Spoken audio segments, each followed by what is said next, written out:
ठंड में 10 गरीब जुगाड़ू बहू का पेड़ घर ससुराल। क्या ऐसा हो सकता है? हम जैसी जुगाड़ू बहुएं जब साथ हो तो कुछ भी हो सकता है। चलो काम शुरू करते हैं। शालिनी के ऐसे बोलने के बाद जुगाड़ मिलाकर सभी बहुएं अपने अपने काम में लग गईं। पेड़ काफी बड़ा था, इसीलिए 3 बहुओं ने औजार उठाकर उसे खोदना शुरू किया। बाकी की 3 जंगल से ढूंढ ढूंढ कर लकड़ी लेकर आ रही थी और 2 बहुएं लकड़ी से जुगाड़ लगाकर अपनी जरूरत का सामान जैसे बेड, टेबल, कुर्सी, स्टूल वगैरह बनाने लगी और 2 बहुएं मिट्टी खोद रही थी। कितना काम हुआ अभी तक?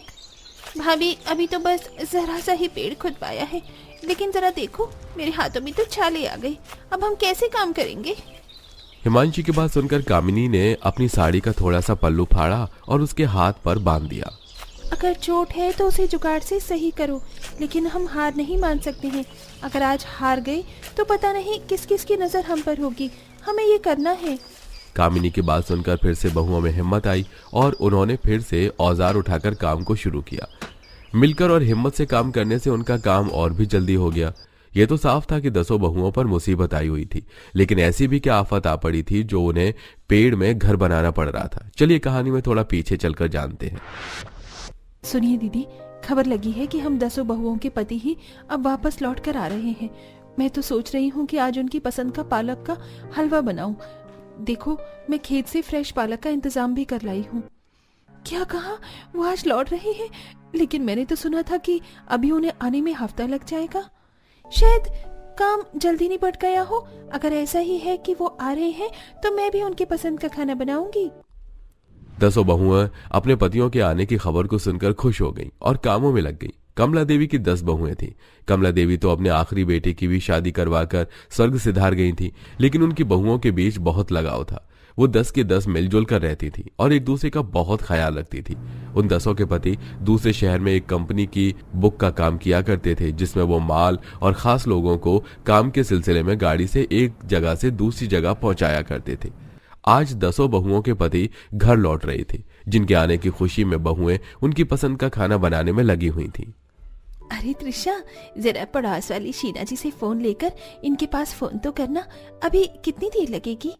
मैं अभी अभी फोन करने की कोशिश ही करके आ रही हूँ। कम से कम 10 मिस कॉल की है मैंने, लेकिन किसी ने भी कॉल को रिसीव नहीं किया। फोन नहीं उठाया। हे भगवान, सब कुछ ठीक तो है? टेंशन मत लो, सब कुछ सही ही होगा। पता नहीं क्यों दिल बहुत घबरा रहा है। 10 बहुएं घर में परेशान होने लगी कि तभी गांव की ही एक औरत मेघा उनके घर दौड़ कर आई। भाभी, भाभी, कामनी भाभी, रेखा भाभी, अनर्थ हो गया। क्या हुआ है? मेघा जी, क्यों डरा रही हो? सीधा सीधा बताओ कि हुआ क्या है। वो आप 10 के पति थे ना, उन्हें टीवी पर दिखा रहे हैं। 10 गाड़ियों की एक बड़े पेट्रोल भरे टैंकर ट्रक से टक्कर हो गई और पता है बहुत ही भयानक हादसा हुआ। आग की लपटें आसमान छू रही थी। राम राम राम। वो सबसे छोटे वाले भाई थे ना, पायल के पति, बस वही थोड़े पहचाने लायक बच पाए। मेघा की बात सुनकर 10 की 10 बहुएं हक्का बक्का रह गईं। उन्हें अपनी भी खबर नहीं रही कि वो कहाँ थी। 3 बड़ी बहुएं गर्भवती थीं।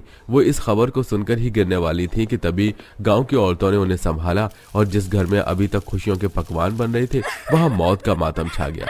पतियों के गम में बहुओं का 1 महीना यूं ही बीत गया। इस 1 महीने में उन्होंने किराया भी नहीं भरा था और साथ ही अब उनके खाने के भी लाले होने शुरू हो गए थे। सर्दी का मौसम अच्छे से आ चुका था। ऐसे में बहुएं अपने घर में बैठी हुई हाथ सेक रही थी। सब कुछ कितनी जल्दी हो गया ना। ऐसा लगता है जैसे कल ही तो हम सुहागन हुए थे और आज विधवा। 4 दिन की होली और फिर उम्र भर का दुख हमारे हिस्से आया है। उनके साथ जीने मरने की कसम खाई थी, लेकिन देखो उसे झूठा करके चले गए। वो गए तो क्या हुआ, हम आ गए। मकान मालिक जी, ये आप क्या बोल रहे हैं? अरे बिगड़िए नहीं, हम तो बस मजाक कर रहे थे। वैसे मैडम जी, हमारे किराए का वक्त हो गया है। जानती हूँ मैं कि आपके किराए का वक्त हो गया है। मकान मालिक जी, आप तो जानते ही हैं कि बीता हुआ 1 महीना हमारे लिए कितना मुश्किल था। ऐसे भी हम किराए का जुगाड़ नहीं कर पाए। हमें थोड़ी सी मोहलत दे दीजिए। वादा करते हैं अगले महीने 2 महीनों का किराया एक साथ भर देंगे। नहीं नहीं जी, नहीं, ये नहीं हो सकता। मोहलत की तो ससुराल लोगों को बिगाड़ देती है। या तो मेरा किराया दो या फिर हम किसी और तरह भी हिसाब छुट्टा कर सकते हैं। मकान मालिक ने 10 बहुओं को बुरी नजर से देखा और उनकी इज्जत लेनी चाहिए, लेकिन 10 बहुएं जरा भी नहीं कतराई। पायल ने झटके से अपनी कलाई को उसके हाथ से छुड़ाया और उसके गाल पर एक जोरदार तमाचा मारा। तुझे क्या लगता है दरिंदे, हम एक घर के लालच में तेरे हाथों बिक जाएंगे? हमारे लिए इस छत से प्यारी हमारी इज्जत है। चलो भाभी, ऐसे दरिंदों के पिंजरे में हमारा रहना सही नहीं है। ऐसे बोलकर उस आदमी के मुंह पर थूकती हुई 10 बहुएं उस घर को छोड़ आई। सर्दी बेइंतहा थी और ऐसे में घर से निकलकर वो कांपने लगी। बहुत ही ज्यादा सर्दी है, अब हम कहाँ जाएंगे, कहाँ रहेंगे? अब तो अपना कोई जुगाड़ लगाकर ही बसेरा बनाना होगा। ऐसे में तो ना शरीर सुकून में रहेगा और ना हम औरतों का ऐसे बाहर घूमना सही है। इतनी दुनिया देख ली है, इतना तो मैं जानती हूँ कि ये दुनिया बेमतलब हमें जगह नहीं देगी। चलो बहनों, कहीं ऐसी जगह चलते हैं जहाँ इंसान ना हो। शालिनी की बात पर सभी ने मंजूरी दी। उसकी बात में सच्चाई थी, कोई भी इंसान उन्हें बेमतलब जगह नहीं देता। 10 बहुएं अपने गुजारे के लिए चलते चलते एक जंगल के पास आ गईं, जहां बड़े बड़े से पेड़ थे। उनका तना और पूरा आकार इतना ज्यादा था कि उसमें एक घर आसानी से बनाया जा सकता था। 10 जुगाड़ू बहुएं वहीं उस पेड़ के नीचे दम लेने लगी। तभी एक खरगोश आया और उन्हीं की आंखों के सामने उस पेड़ की जड़ में घुस गया। आपने देखा ना भाभी कि किस तरह ये खरगोश इसकी जड़ में रह रहा है? हम चाहें तो हम भी इसकी जड़ को तराश कर अपना घर ऐसे ही बना सकते हैं। यकीनन ये काफी गर्म होगा। क्या ऐसा हो सकता है? जब हम जैसी जुगाड़ बहुओं साथ हो तो कुछ भी हो सकता है। चलो काम शुरू करते हैं। शालिनी के ऐसे बोलने के बाद जुगाड़ भिड़ाकर सभी बहुएं अपने अपने काम में लग गईं। पेड़ काफी बड़ा था, इसीलिए 3 बहुओं ने औजार उठाकर उसे खोदना शुरू किया। बाकी की 3 जंगल से ढूंढ ढूंढ कर लकड़ी लेकर आ रही थी और 2 बहुएं लकड़ी से जुगाड़ लगाकर अपनी जरूरत का सामान जैसे बेड, टेबल, कुर्सी, स्टूल वगैरह बनाने लगी और 2 बहुएं मिट्टी खोद रही थी। कितना काम हुआ अभी तक? भाभी, अभी तो जरा सा भी पेड़ ही खुद पाया है, लेकिन जरा देखो मेरे हाथों में तो छाले आ गए हैं। अब हम कैसे काम करेंगे? हिमांशी की बात सुनकर कामिनी ने अपनी साड़ी का थोड़ा सा पल्लू फाड़ा और उसके हाथ पर बांध दिया। अगर चोट है तो उसे जुगाड़ से सही करो, लेकिन हम हार नहीं मान सकते। अगर आज हार गए तो पता नहीं किस किस की नजर हम पर होगी। हमें ये करना है। कामिनी की बात सुनकर फिर से बहुओं में हिम्मत आई और उन्होंने फिर से औजार उठाकर काम को शुरू किया। मिलकर और हिम्मत से काम करने से उनका काम और भी जल्दी हो गया। शाम होते होते उन्होंने पेड़ की जड़ को तराश दिया और जुगाड़ से पेड़ में लकड़ी का दरवाजा और लकड़ी लगाकर वो अपने पेड़ घर में आ गई। अरे वाह, जैसा सोचा था ये तो उससे भी ज्यादा अच्छा बना है। उनके पेड़ घर में एक रसोई और एक कमरा था जो काफी बड़े और गर्म थे। सच में अगर दिमाग लगाया जाए तो कोई भी काम मुश्किल नहीं है। सही कहा। अब हमारा ये पेड़ घर तो बन गया, लेकिन अब हमें खेती भी करनी होगी, तो हमारी सारी परेशानी ही हल हो जाएगी। रेखा की बात पर सभी बहुओं ने हामी भरी। बस फिर क्या था, जुगाड़ू बहुओं ने जुगाड़ लगाया और सब्जियों के अंदर के बीज जमीन में डालकर खेती की। इस तरह से अब बहुएं अपनी खेती के जरिए उसे बेचकर गुजारा चलाती थी और कुछ जुगाड़ों से अब उनकी जिंदगी बदल चुकी थी। हे भगवान, हमें तो लगा था कि हमने जितना सोचा है उतने ही लोग आएंगे, लेकिन धीरे धीरे करके 100 लोग हो गए। हमने तो 100 लोगों का खाना भी नहीं बनाया। अब आगे क्या होगा? मुझे तो ये समझ नहीं आ रहा कि हम इस मुसीबत से कैसे निपटेंगे। जो भी हो, हमें कोई ना कोई जुगाड़ तो लगाना ही होगा। हाँ। आखिर 5 जेठानियां क्यों 100 लोगों का खाना बनाने में इतनी मुश्किल का सामना कर रही थी? आखिर ऐसा कौन सा फंक्शन उन्होंने अपने घर पर रखा था? और क्यों, ये जानने के लिए हमें कहानी में कुछ समय पीछे जाना होगा। ठंड बहुत ज्यादा पड़ रही होती है और छोटी बहू रेशमा लकड़ी जलाती है। माँ जी, कितनी ठंड हो रही है ना, लेकिन देखो मैंने ठंड का जुगाड़ कर दिया और ये लकड़ियां जला दी। वैसे आप लोग क्या बना रहे हो आज के खाने में? देखो, छप्पर पर लौकी, तोरी, पालक, मेथी, जितनी भी हरी सब्जियां हैं वो सब हमने उगा ही रखी हैं। तो आज साग और हाथ की रोटी बना देते हैं, वो खाकर मजा आ जाएगा। अच्छा हुआ हमने सर्दियों के मौसम में घर के छप्पर के ऊपर का हिस्सा इस्तेमाल कर लिया और हरी हरी सब्जी उगा ली।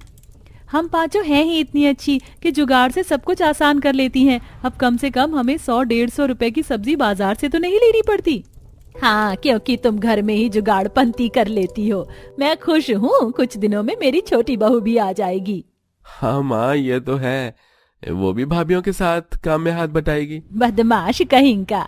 2 हफ्ते बाद रोहित की लक्षिता से धूमधाम से शादी हो जाती है, जहाँ 5 जेठानियों ने मिलकर जुगाड़ से पूरे शादी की तैयारियां की थी। और फिर गायत्री अपनी छोटी बहू का घर में गृह प्रवेश करती है, जहाँ कुछ दिनों में वो सबके साथ घुल मिल जाती है। जेठानी जी, मुझे कुछ दिनों से बहुत ज्यादा ठंड लग रही है। हमारी रजाई बहुत हल्की है, अगर आपके पास कोई मोटी रजाई हो तो दे दीजिए। हमारे पास भी लक्षिता तुम्हारे जैसी ही रजाई है, हमें भी बहुत दिनों से ठंड लग रही है। अगर हम सबको ही इतनी ठंड लग रही है तो चलो जुगाड़ से रजाई बनाते हैं, क्यों बीमार पड़ने का इंतजार करना। हाँ बात तो सही है, यहाँ घर के पीछे बहुत सारे पंछियों के पंख पड़े हैं, मैं तो उसकी रजाई बना दूंगी। और मैं तो सोच रही हूँ पुरानी रजाई में कुछ पुराने कपड़ों के कतरन काटकर उसमें डाल देते हैं, जिससे रजाई थोड़ी भारी हो जाएगी तो हमें भी कम ठंड लगेगी। ये कहकर पांचों जेठानियां 5-6 तरह की पक्षियों के पंख, घास फूस और पुराने कपड़ों से रजाई तैयार कर लेती हैं, जिसे वो सब ओढ़कर गर्म महसूस करते हैं। वाह दीदी, आपने तो बहुत गरम गरम अलग अलग तरह की रजाई बना दी। आप सच में जुगाड़ू नंबर 1 हो। हाँ वो तो है।